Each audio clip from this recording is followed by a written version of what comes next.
21শে ফেব্রুয়ারিটা করা হচ্ছে যারা ভাষা শহীদ ছিল তাদেরকে শ্রদ্ধা জানানোর জন্য এই দিনটাকে পালন করা হয়।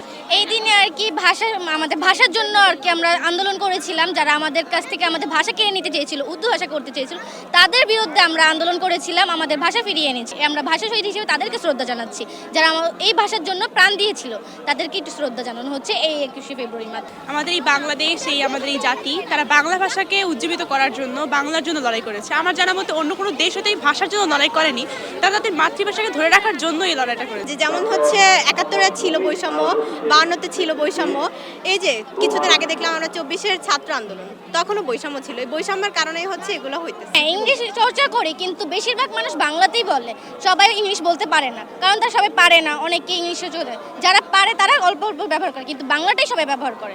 আর বাংলার মাধ্যমে তারা নিজের মনের ভাবটা প্রকাশ করতে পারে সবকিছুর মাধ্যমে, তাই আমরা বাংলা ব্যবহার। তো আমি মনে করি যে এই বাংলা ভাষাকে আমাদের এখনো ধরে রাখা উচিত, বা আমরা আজীবন এটা নিয়ে কাজ।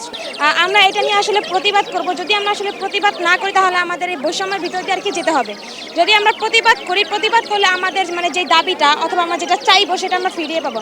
আর যদি প্রতিবাদ আমরা না করি তাহলে দেখা যাবে যে আমাদের যে বৈষম্যটা, সেই বৈষম্যের ভিতর দিয়ে যেতে হবে। আমাদের কোনো দাবি কি বলবো, তারা কি আমাদের কোনো কিছু মেনে নিবে না, আমাদেরকে সেই বৈষম্যের ভিত্তিতে সামনে এগিয়ে যেতে হবে, যার কারণে আমাদের কি বলবো কোনো কিছু আর কি হবে না।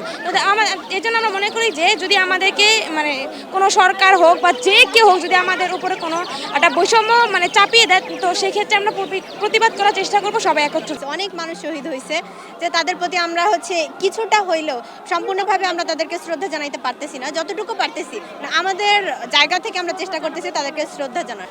1952 সালে, 1971 সালে এবং 2024-এ যতগুলো যুদ্ধই হয়েছে আমাদের দেশে, সব বৈষম্যের প্রতিবাদ করেই হয়েছে।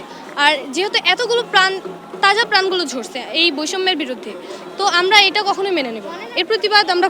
তারা চেয়েছিল যে আমাদের ভাষা হোক উর্দু, কিন্তু এই বাংলাদেশে প্রায় 90% মানুষের ভাষা ছিল বাংলা, এবং প্রায় 10%, 19% মতো ছিল উর্দু। তো সেখানে যদি আমরা এই 90% মানুষকে বাংলা ভাষা, উর্দু ভাষা শেখাতে চাই, তখন তো সেটা একটু বৈষম্যের মতো হয়েই যাচ্ছে। 52-এর ভাষা আন্দোলন থেকে আমরা শিক্ষা নিতে পারি যে আমরা ভাষাকে শুধু ভাষার জন্য, আমাদের বাংলা ভাষার জন্য আমরা জীবন দিতে প্রস্তুত ছিলাম।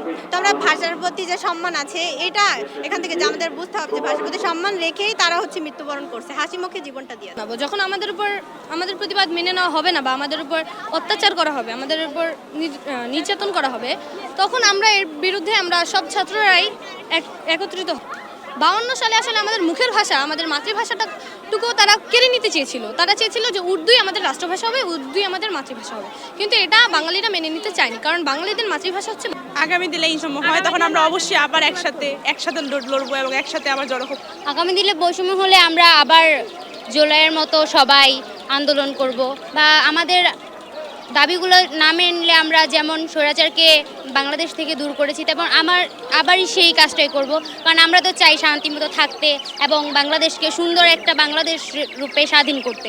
তো আমরা আগামী দিনে এটাই চাইব যে আর কোনো ঝামেলা না হয়ে সব কিছু সুন্দরভাবে সুন্দর একটা বাংলাদেশ তৈরি।